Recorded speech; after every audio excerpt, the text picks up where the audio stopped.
Hey Pokemon Masters, Toby here, and in this video I'm going to be trying to come up with a Pokemon theory linking Calyrex, Zacian, and Zamazenta, because despite the fact that they are some of the main legends of the Galar region, they don't seem to be connected at all. Or are they? Let's take a look.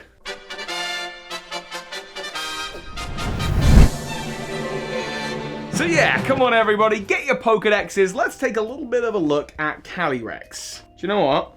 Calyrex might not be in this one, actually.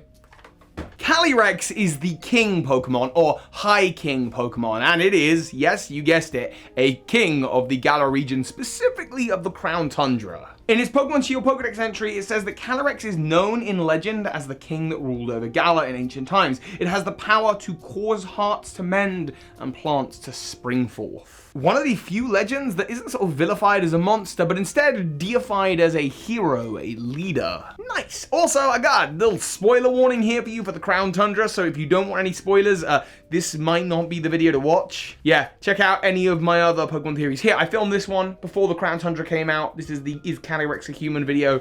Check that out instead, link on the iCard. But you're still here, okay? You good with spoilers? Great. There's two new Pokemon, Spectrier and Glastrier, and my first thoughts here are, I don't love them. Also, how is it that we have, like, in this region, we have Galarian Rapidash, we have these two, we still don't have a Pegasus.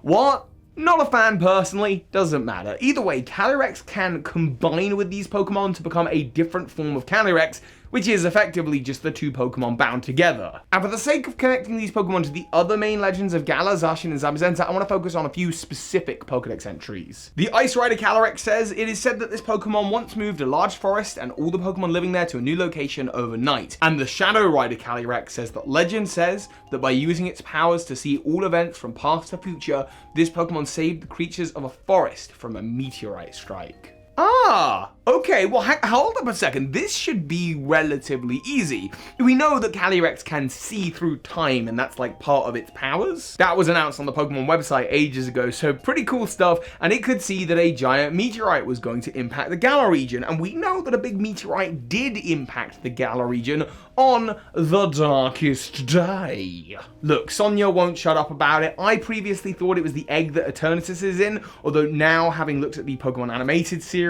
and everything else, I'm beginning to think that maybe it wasn't Eternatus's eggshell thing and that it was a different kind of wishing star, or maybe, I don't know, who knows? That's besides the point. The point is, a forest was moved in Galar. So the question is, what forests are there in Galar? This should be easy. Answer, there are only three. There is the Forest of Focus, which I don't think has any ties or relationship to this at all. The Forest of Focus just seems to be a natural forest, one occurring on the Isle of Armor that doesn't bear any real relevance to this theory. And the other two that we can look at are Glimwood Tangle or the Slumbering World.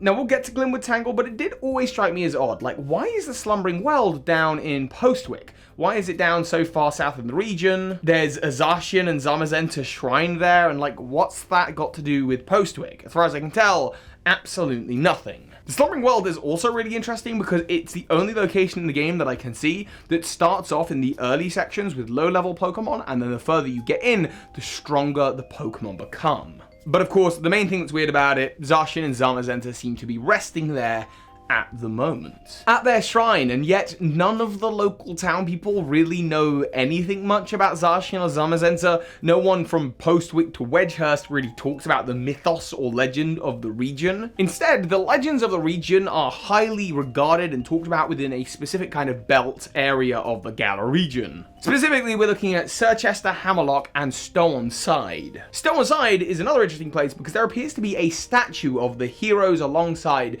the legendary dogs. And the thing that I've always found weird about it is, like, why is this here? What's this statue doing here? Again, Stow-on-Side, what relevance does that have to the legends and the mythos? Why is the statue hidden here? So, super quick, here's the theory, here's the idea. Stow-on-Side did not used to be a giant desert crater. At some point in history, a meteorite hit it. Perhaps the very wishing star meteorite that caused the darkest day and caused it to become this weird barren landscape in between a city and the lush grasslands of Glimwood Tangle. Perhaps Glimwood Tangle extended all the way out over Stow-on-Side. This was the mystical forest where high-level fairy Pokemon would live. I mean, look at this place. It's on the water's edge. This is the perfect place for vegetation and life to grow. And again, there's a statue here to the region's main legends, Zacian and Zamazenta.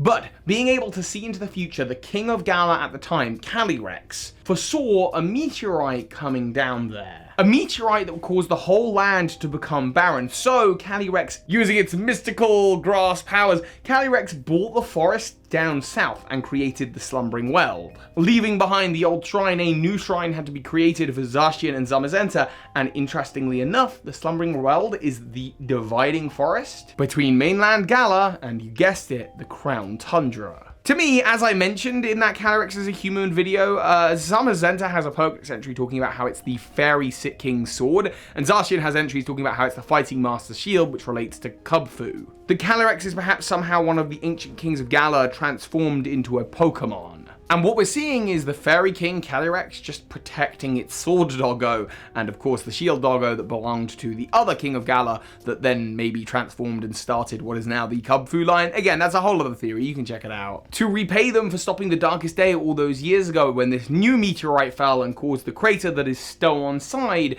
it moved the forest down south so it could watch over it from its kind of castle palace in the Crown Tundra, which would look down upon it. The only issue here is if you believe that that meteorite was the very meteorite that caused the Darkest Day in the first place, the timeline wouldn't line up, and there's even a little mention in the Crown Tundra that the meteorite that caused the Darkest Day may well be the one that's in the Dynamax lair. The one that's causing all these legendary Pokemon and all of these underground Dynamaxings to happen.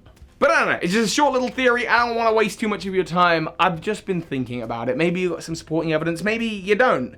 Anyway, I hope you've enjoyed this video, and I just wanted to say thank you so much for 5,000 subscribers on my brand new channel, Card Keeper Toby. It's so amazing just to see it doing well. It's now I can apply to be a YouTube partner with it. If you don't know anything about it, do click the link at the top of the description to go check it out. You're wonderful, thank you. And with that being said, so hi Pokemon Masters. This is Ash Ketchum. You just watched a video by Birdkeeper Toby. That makes you a Pokemon Master!